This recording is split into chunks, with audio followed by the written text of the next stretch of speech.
Bonjour, chers lecteurs, sur votre émission Un livre, un auteur. L'émission Un livre, un auteur a pour objectif de faire la promotion des auteurs, des écrivains. Aujourd'hui, on a le réel plaisir d'avoir dans notre plateau un baobab dans le domaine de la communication, un baobab dans le domaine journalistique. Pour moi, je vais l'appeler Pépé, car il a travaillé pendant longtemps. Et notre génération, quand il a commencé, on n'était pas encore là. Je crois que quand il a commencé le monde de la télévision, le Congo n'avait pas plus de 2 télés ou 3 télés. Et aujourd'hui, il a pensé à donner au monde, à donner à la nation ce qui est la pomme de discorde de la politique actuelle de notre nation, la balkanisation. Et eux,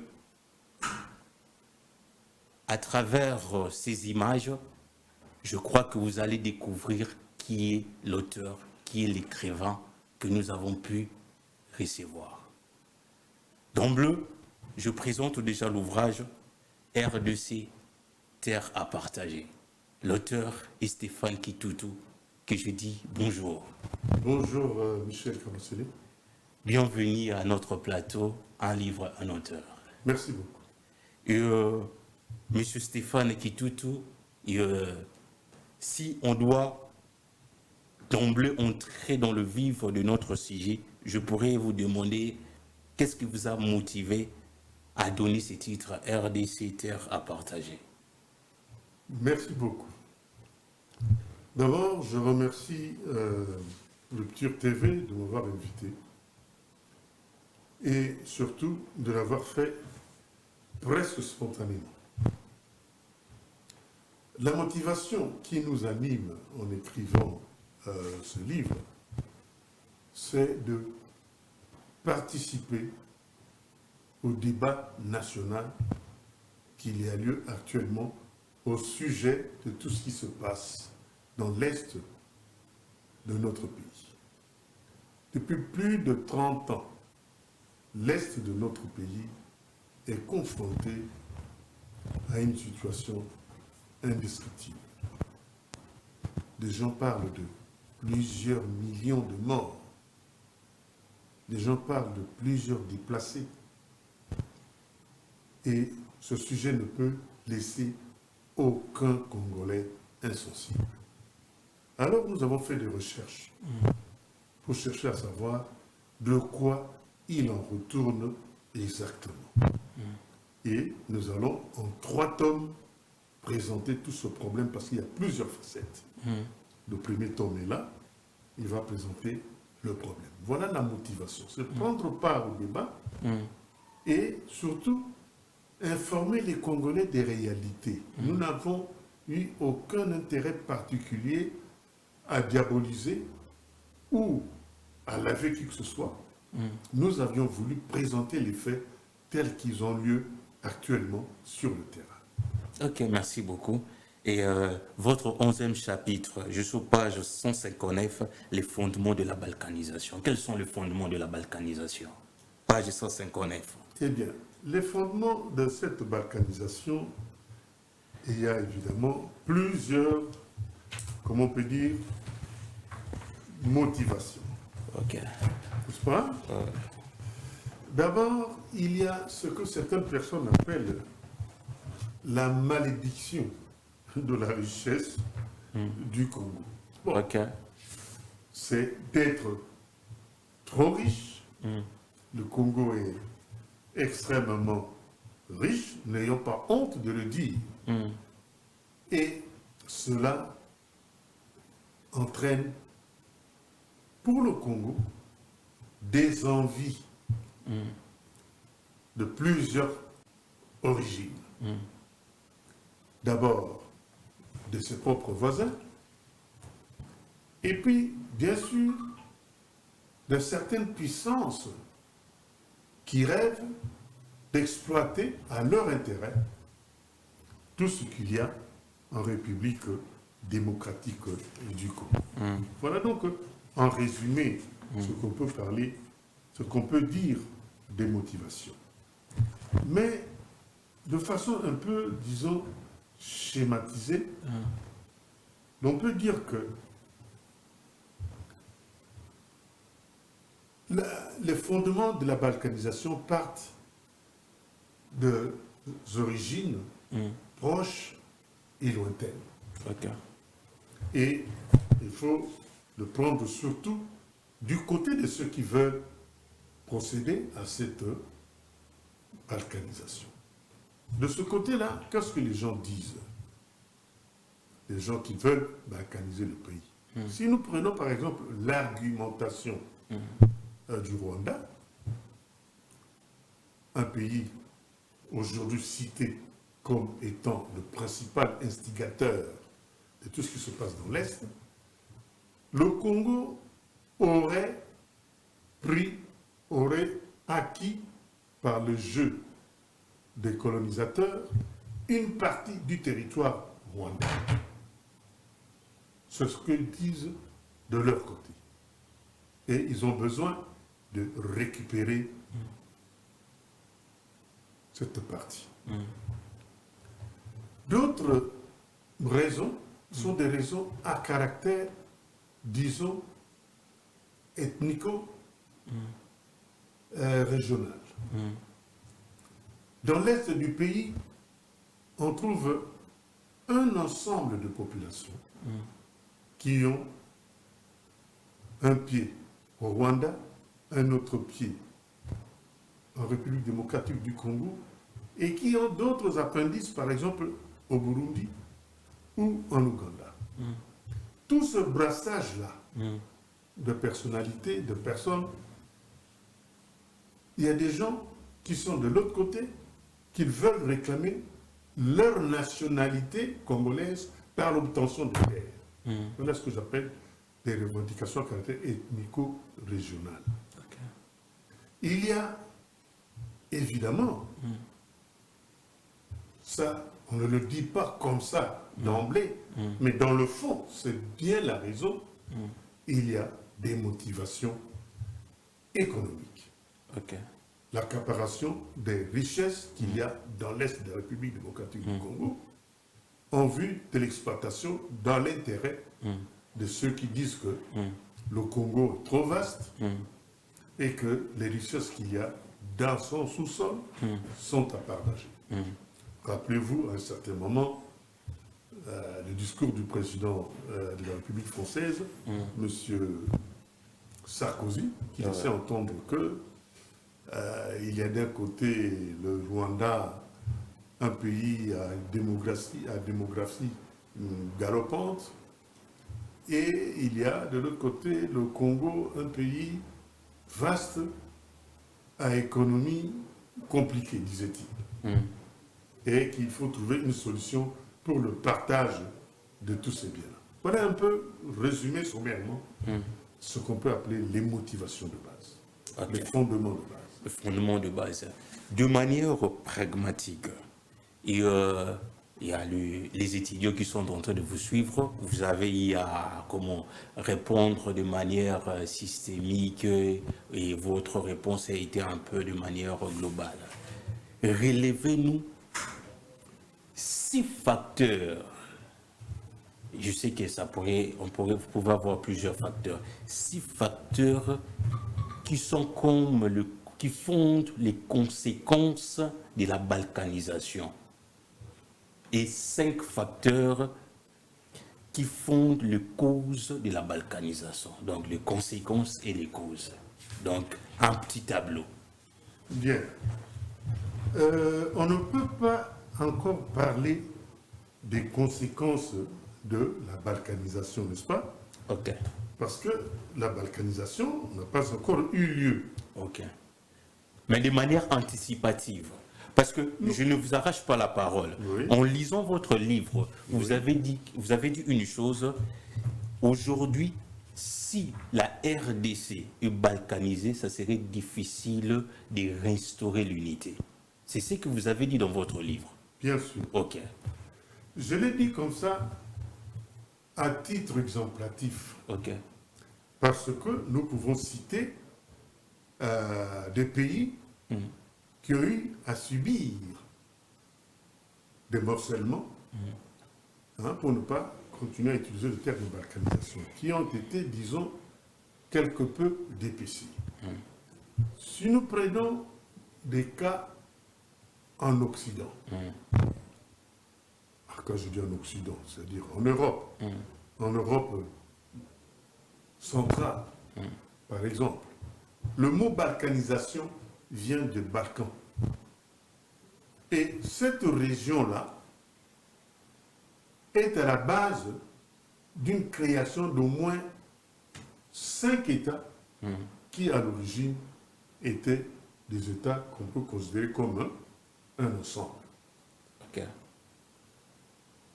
Ces États qui sont issus, entre autres, par exemple, de la Yougoslavie ou de la Tchécoslovaquie, Ok.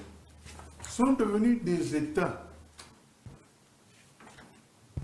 Et malgré leurs origines communes, il n'est plus possible d'imaginer un retour quelconque à l'unité. Si nous prenons le cas plus proche de nous, en Afrique, ici, prenez notre voisin, le Soudan. Ok.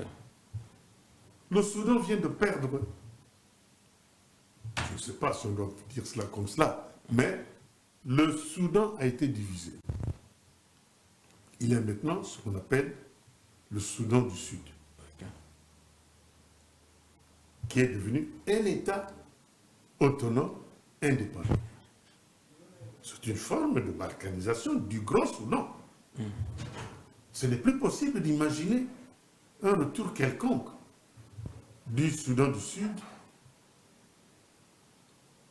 et ensemble avec le Soudan du Nord, si je peux dire, créer de nouveau une unité nationale. C'est fini.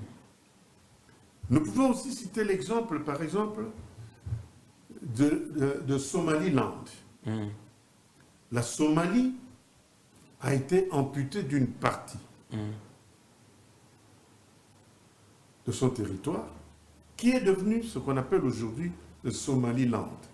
Même si le Somaliland n'est pas reconnu comme État, mais cette partie de la Somalie vit de façon autonome et a une vie autonome, politique, économique et sociale. Et on n'imagine pas un mécanisme quelconque qui pourrait faire que dans quelque temps, ils puissent de nouveau se retrouver ensemble avec l'autre partie, la vraie Somalie. On pourrait citer aussi l'exemple de l'Érythrée en Éthiopie. L'Érythrée a toujours été, nous tous qui avons été à l'école dans les années 50, 60 par là, une province de l'Éthiopie. Ok.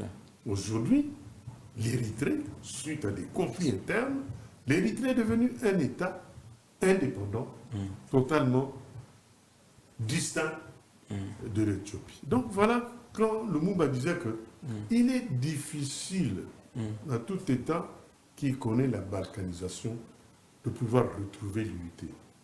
Voilà ce que je voulais dire. Donc, mais les causes, vous avez dit, quelle était votre question? Les fondements. Le fondement, oui, les causes de l'autre côté, les conséquences de l'autre côté. Donc les conséquences, vous avez, de manière anticipative. Oui, les conséquences de manière anticipative, peut-être, ce serait cela. L'unité du pays serait perdue. Ok. Si on en arrivait à cela.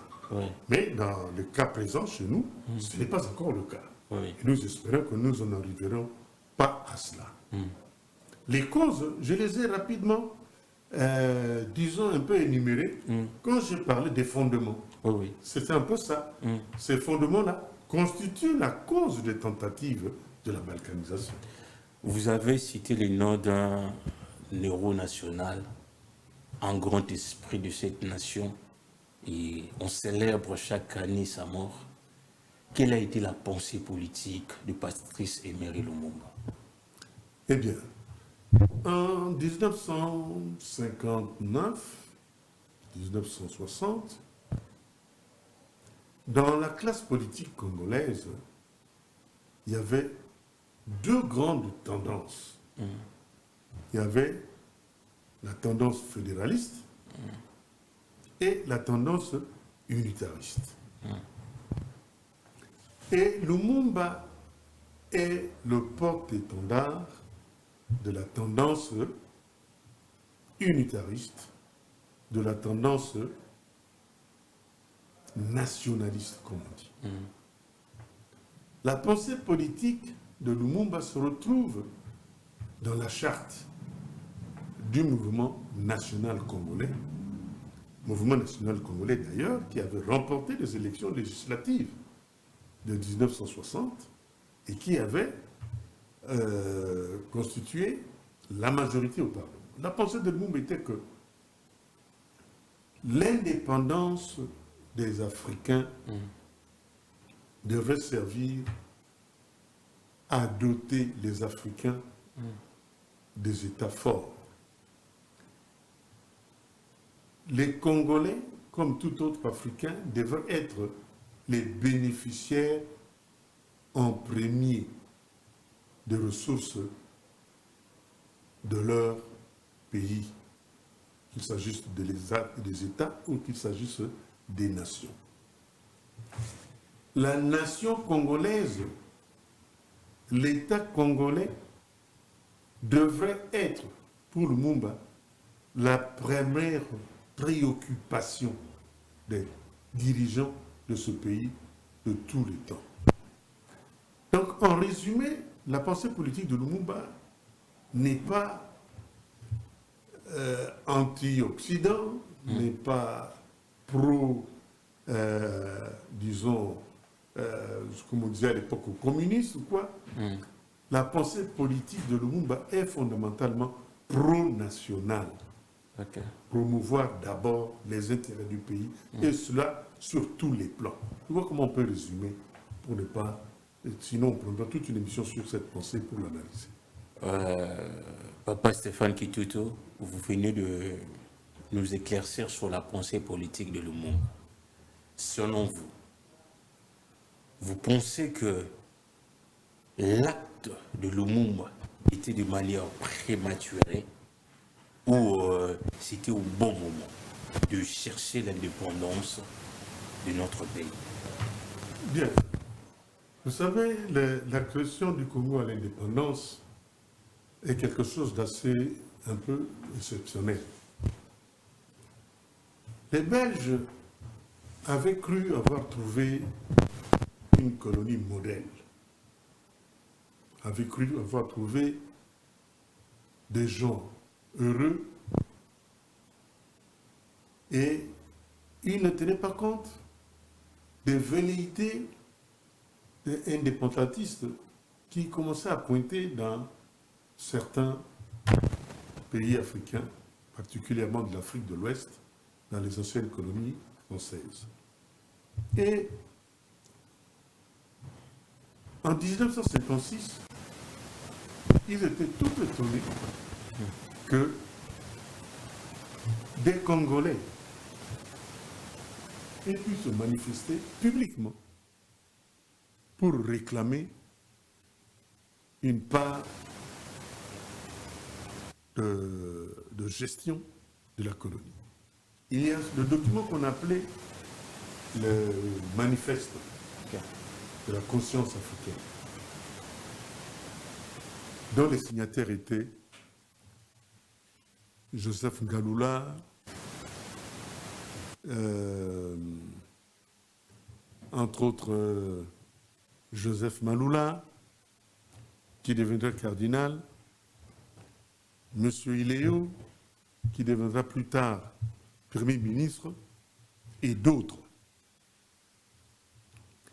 À côté de ce document de la conscience africaine, qui réclamait que les Congolais deviennent partie prenante à la gestion de leur pays, et cela pendant une période de 30 ans qui les amènerait à l'indépendance, a été complété par un manifeste de l'Église catholique. L'Église catholique, c'était désolidarité. C'était désolidarisé des autorités coloniales et l'Église catholique réclamait une plus grande participation des Congolais à la gestion de leur pays.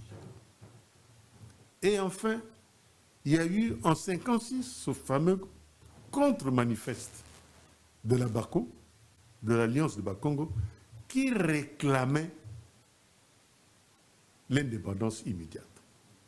Et c'est dans cette mouvance générale, cette espèce d'éveil brutal, que les partis politiques congolais naîtraient, dont le mouvement national congolais.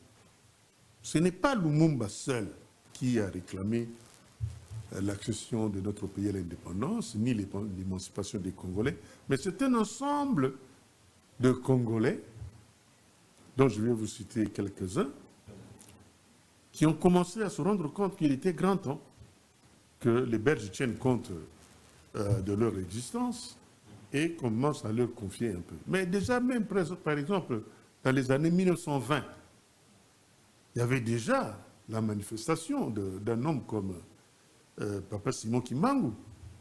Simon Kimbangu qui commençait déjà à parler en termes presque paraboliques. L'homme noir deviendra blanc et le blanc deviendra noir. Et les Belges avaient jugé son discours un peu séditieux. Il était arrêté, condamné à mort, et puis finalement, sa peine a été commuée en prison à perpétuité. Bref, le mouvement part quand même un peu du fond de la population. Et les Lumumba sont venus faire des actions politiques concrètes avec la création des partis politiques. Donc, le moment était venu. Donc, ce n'était pas prématuré. Ce n'était pas prématuré. Malgré que, du point de vue de la préparation des Congolais à la gestion de l'État, cela n'était pas une réalité. Mais déjà, avec ce qui se passait dans les territoires des ex-colonies françaises, eh bien, ça devenait évident que le Congo ne pouvait pas demeurer en marge de cette lame de fond qui prévalait en Afrique. Ok. De manière concrète, quelles sont les conditions? Bien, comme je le disais, le Congo, en tant que colonie, avec ses habitants, était une espèce de colonie modèle, n'est-ce pas? Okay. Le Congolais, avec une espèce de développement progressif, lente mais réelle, avait atteint un petit niveau de vie qui mettait en concurrence, par exemple, avec, en 1959, par exemple, les Congolais avaient un niveau de vie qui équivalait au Canada. Ah bon? Oui, au niveau de vie du Canada. Et qui était même presque au-dessus du niveau de vie de l'Italie du Sud.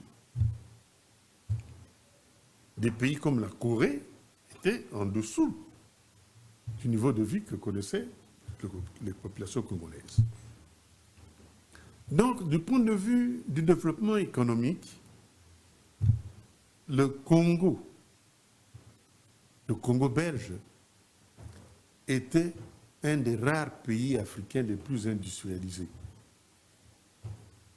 Et malheureusement pour nous, c'était au profit des investisseurs étrangers et de la métropole. Et du point de vue humain, les Belges étaient conséquents à eux-mêmes, les colonisateurs, pour avoir un bon résultat économique dans la productivité.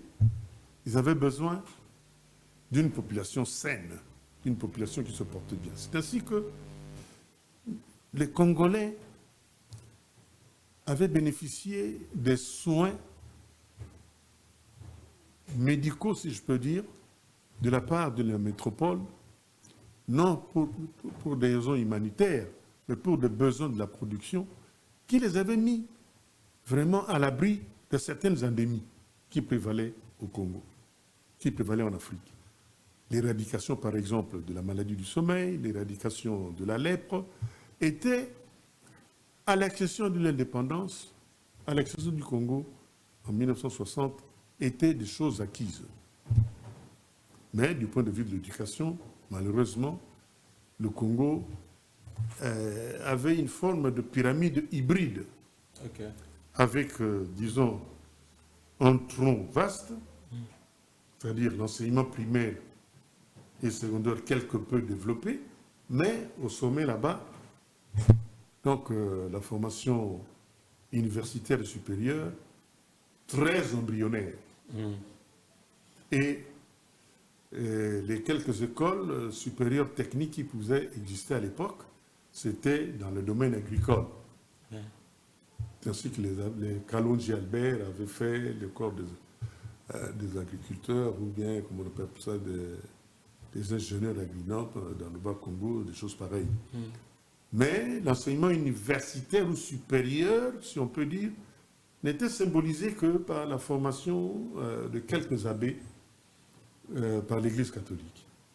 Donc le Congo accède à l'indépendance dans des conditions un peu particulières. Une économie assez prospère, malgré tout extravertie, tournée vers l'extérieur, une classe politique qui commençait à se former, mais une population pas analphabète, mais en majeure partie de formation, disons, primaire. Voilà les éléments avec lesquels le Congo accède. Ça, c'est tout un cours. Quand je vais y aller lire ce livre, je me suis dit que ça, vraiment, vous nous avez enseigné. Donc, quand je préparais l'émission, je m'étais dit que non, papa Stéphane, dans le livre, on est encore à l'université. Il y a des pourcentages que je ne peux pas citer de mémoire, de taux de formation des jeunes filles, de taux de formation des garçons. Là, dans le deuxième tome ou bien non, les pourcentages sont déjà ici. Parce que ce sont les éléments de base qui amènent à la situation que nous connaissons. Mais il faut acquérir le livre pour avoir tous ces éléments-là, les lire. On va parler de ça. On va un peu souffler, on va suivre un peu cet élément. On va souffler un peu le temps pour vous de prendre un peu encore de l'énergie. Merci.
D'entrée de jeu, l'auteur de l'ouvrage, Stéphane Kitutu Oléontois, fixe l'opinion sur le choix du titre.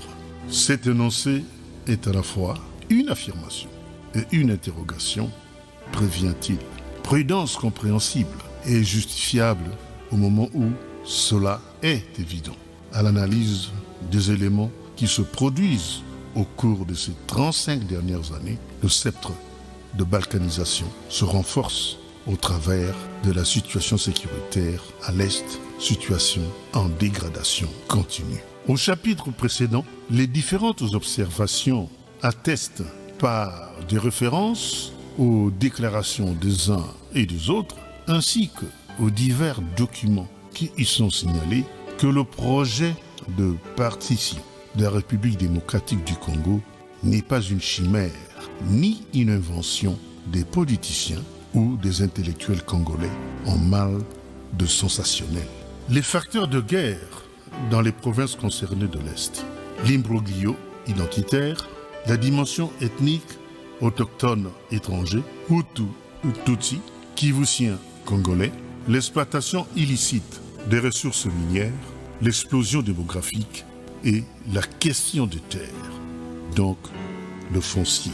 Les deux guerres du Congo visaient notamment de développer cette intégration régionale, la mise en valeur économique des multiples potentialités de la République démocratique du Congo est donc un élément déterminant d'un éventuel règlement politique du conflit qui persiste à l'est de la République démocratique du Congo.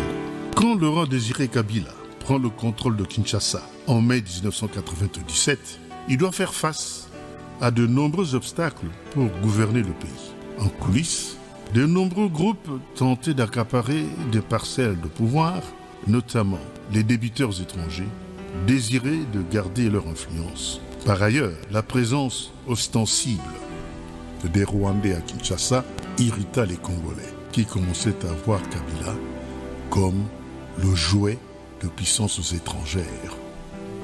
Plus de 200 groupes armés locaux et étrangers sont présents et actifs dans 5 provinces de l'Est de la République démocratique du Congo en 2018. Les provinces de l'Ituri, du Nord Kivu, du Sud Kivu et du Tanganyika abritent 252 groupes armés locaux et 14 étrangers. Référence au coordonnateur du programme de désarmement, démobilisation, relèvement communautaire et stabilisation, en abrégé PDDRCS, mis sur pied en 2021 par le président Tshisekedi, présenté par Emmanuel Tomi Tambwe Uchidi au point de presse du mardi 17 août 2021. Accord de paix entre le gouvernement de la République démocratique du Congo et le mouvement du 23 de 2013. Accord de l'East African Community. Accord de paix entre le Rwanda et la République démocratique du Congo.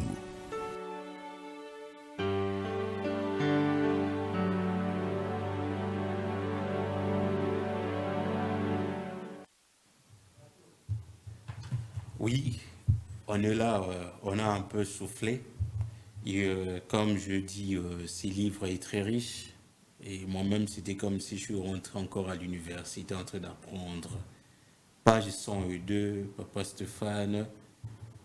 Il y a une date qui m'a un peu touché, le 8 août 1960. Le 8 août 1960, qu'est-ce qu'on peut retenir de cette date?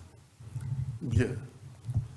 On peut revoir le livre dans tous ses chapitres. Parce que si on le cite carrément comme ça, la date du 8 août 1960, on ne comprendrait pas très bien. La date du 8 août 1960 fait partie d'un chapitre qui est intitulé « Les premières tentatives de la balkanisation de notre pays ». Okay. Et déjà, après l'indépendance, je ne cite pas ce qui s'est passé le 11 juillet, les Congolais savent de quoi cette date il s'agit, c'était la sécession du Katanga. Et le 8 août 1960, c'était la date de la proclamation de l'État indépendant du Sud Kasaï, de l'État minier du Sud Kasaï. Donc le Congo a connu véritablement des tentatives de balkanisation. Okay. La date du 8 août 1960, avec la tentative de l'État minier du Sud Kasaï de se séparer du Congo, marque effectivement un exemple type de tentative de balkanisation. Ce n'était pas la recherche de la création d'un État fédéré qui entrerait dans l'ensemble du Congo, mais qui devenait un État totalement indépendant de l'ensemble. C'est le 8 août 1960 que fut proclamé par Albert Kalonji d'Intunga, on l'appelait Moulopwe, l'État minier indépendant distinct de la République du Congo. Ok. Page 83, Oui. chapitre 4. Contexte historique mondial dans lequel le Congo belge accède à la souveraineté internationale. Si vous pouvez un peu nous éclaircir par Bien. rapport à ces chapitres. Notre pays a toujours été au centre des préoccupations internationales, en commençant par la fameuse conférence de Berlin de 1885. Et la conférence de Berlin, si le Congo n'a pas été le seul sujet à l'ordre du jour, mais le Congo était véritablement une préoccupation centrale de tous les participants à cette conférence de l'époque. Et on retrouve les mêmes acteurs qui ont pris part de façon significative au débat de la conférence de Berlin, comme les grandes puissances qui gèrent le monde en 1960, quand le pays qui est le nôtre accède à l'indépendance. Quel est le contexte? Ouais. Après la Seconde Guerre mondiale, de 40-45, le monde s'est divisé en deux blocs. Il y avait ce qu'on appelait le bloc de l'Est et le bloc de l'Ouest. Le bloc de l'Ouest est devenu une espèce d'organisation bien unie qui s'appelait l'OTAN, qui était devenue une espèce de, disons, de fer de lance de ce rassemblement. Et de l'autre côté, il y a eu ce qu'on appelait le bloc de l'Ouest et le bloc de l'Est, pardon, le bloc de l'Est avait comme champion, avait comme leader l'Union des républiques soviétiques socialistes. Et les divergences étaient si grandes que on a connu une autre forme de guerre qu'on appelait la guerre froide. La guerre froide caractérise l'environnement international qui prévalait quand notre pays a accédé à l'indépendance. Et notre pays, vu son histoire coloniale, parce que la Belgique, métropole du Congo, est un des pays fondateurs de l'OTAN. Donc, membre éminent du bloc de l'Ouest. Et le Congo, qui sortait, si vous voulez, des mamelles de la Belgique, était à son corps défendant, presque automatiquement, de l'obédience du bloc de l'Ouest. Et se retrouvait donc dans ce contexte international de la guerre froide comme non seulement l'enjeu, un enjeu, mais aussi comme un des objets principaux du conflit, en raison de ces matières premières. N'oubliez pas que la bombe de 45, la bombe atomique, les bombes atomiques qui ont été lâchées sur Hiroshima et Nagasaki au Japon, et qui a mis fin à la Seconde Guerre mondiale, l'uranium qui a aidé à créer cette bombe venait de chez nous. Okay. Et dès lors, notre pays devenait un véritable enjeu mondial. Okay. Déjà à cette époque-là, les années 60. Et les gens disent que la guerre froide, en fait, les vrais spécialistes de la question considèrent que la guerre froide a débuté en 1947 pour prendre fin vers 1991 avec le démantèlement du mur de Berlin et avec, disons, la dislocation de l'Union des républiques soviétiques socialistes suite à ce qu'on appelait la perestroïka. Donc, l'environnement mondial dans lequel le Congo accède à l'indépendance est dominé par la guerre froide qui avait mis sur place une situation de ni guerre ni paix. Mais il y avait réellement une compétition dans l'ombre et qui faisait que des pays comme le nôtre en souffraient énormément. Nous autres qui étions des détenteurs des matières qui aidaient, qui devraient aider les puissances de deux blocs à créer leur développement. Ok, nous sommes en train d'atterrir. Bientôt là. Vraiment là, je fais des raccourcis parce que en 45 minutes, il est difficile d'aller dans le détail. Non, ça on doit encore avoir un autre numéro, soit le mois prochain. Sur un sujet précis. Oui, c'est ça. Le malheur de la RDC ont pour origine ses ressources naturelles, page 61. Vous croyez à ça? Page 61. Le malheur de la RDC ont pour origine ses ressources naturelles. Oui, je crois en cela. Pourquoi? Parce que quand on a des biens qui participent au développement du monde, on n'est pas libre de faire ce qu'on l'on veut. Quand on a dans son pays, dans le sous-sol de son pays, des produits comme le coltan, comme le cobalt, quand on a un environnement de la biodiversité aussi étendue que celle de la République démocratique du Congo, on n'est pas libre d'en disposer comme l'on veut. Pourquoi? Parce que cela participe, si vous voulez, à l'édification du monde. Et les puissances qui ont un mot à dire sur ce plan-là considèrent que ça devient pratiquement un patrimoine mondial, ce que vous avez chez vous, un pays comme le nôtre. Voilà d'où viennent les malheurs de la République démocratique du Congo. Parce que tout le monde, surtout les grandes puissances, veulent avoir voix au chapitre à la gestion et à l'exploitation de tout ce que nous avons ici comme bien.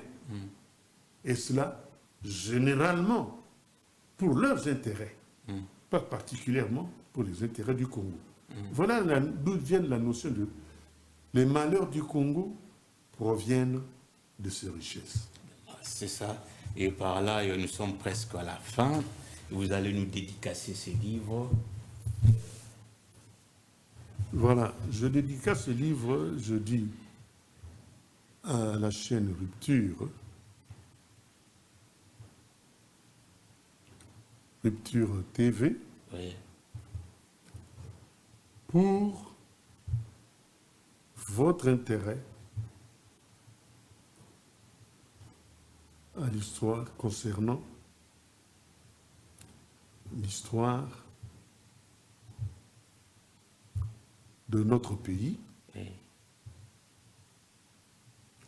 et surtout pour le sujet spécifique de ce que l'on dit, de ce que l'on qualifie de balkanisation.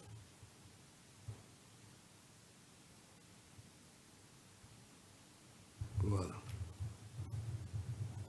Signé Stéphane Kitutu, le 5 octobre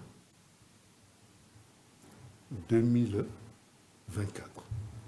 Ok. Merci beaucoup. S'il vous plaît.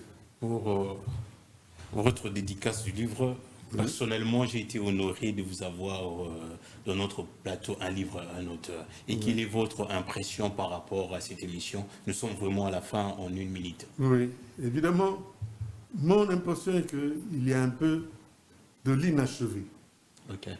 Moi-même, je suis un homme de télévision. Et je sais qu'en une émission de 45 minutes, il est difficile d'épuiser tout un sujet. Mais je pense que le petit tour que nous venons de faire devrait pousser les gens à aiguiser leur curiosité. devrait pousser les gens à chercher à savoir qu'est-ce qu'il y a dans ce livre que nous n'avons pas dit et qui pourra les aider à mieux comprendre l'histoire de notre pays en ce moment précis. Donc c'est un moment intéressant et important pour l'avenir de notre mission que le programme que nous venons de réaliser ensemble. R2C, heure à partager, une affirmation ou une interrogation? Ma dernière question. Les deux à la fois.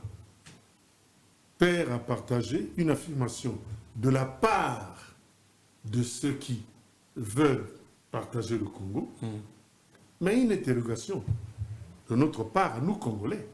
Pourquoi partager notre pays? Et en ce qui nous concerne, la réponse est claire et dans l'épitaphe de ce livre. Le Congo n'est pas à partager ni à distribuer. Merci beaucoup, chers lecteurs. C'était un grand plaisir d'avoir sur notre plateau l'auteur, l'écrivain Stéphane Kitoto. R2C, terre à partager. Bye bye.